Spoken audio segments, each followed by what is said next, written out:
భారత విదేశాంగ మంత్రి జైశంకర్ ఒక రాజకీయ నాయకుడు కాదు, ఆయన ఒక అధికారిగా చేశారు, విదేశాంగ శాఖ రాయబారిగా.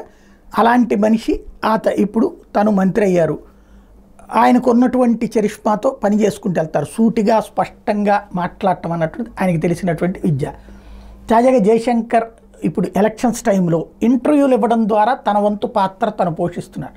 అదే విషయంలో ఒక టీవీ ఛానల్ అడిగినటువంటి ప్రశ్నల్లో భాగంగా పాకిస్తాన్ పరిస్థితి ఏంటి, పాకిస్తాన్ ఓ పక్కన భారతదేశ వ్యవహారాల గురించి మాట్లాడుతోంది అంటే, పాకిస్తాన్ అనే విషయాన్ని మేము లైట్గా తీసుకుంటాం, ఎందుకంటే దాని దగ్గర అనుభవం ఉందని బాధపడడానికి మేమేమి అబ్దుల్లాలం కాదు.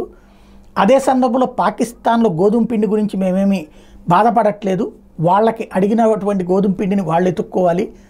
అదే సందర్భంలో పాకిస్తాన్ భారత్లో ఏదో చేస్తుందన్నటువంటి భయపడేందుకు ఇప్పుడున్నది మోడీ సర్కార్ అంటూ ఎవరూ ఏమీ చేయలేరన్న సందేశంతో పాటుగా విదేశాంగ శాఖ మంత్రి ఓపెన్గా పాకిస్తాన్ని విమర్శించడం అన్నటువంటిది లేదా సెటైర్లు వేయటం అన్నటువంటిది స్పష్టంగా చూపెడుతున్నారు.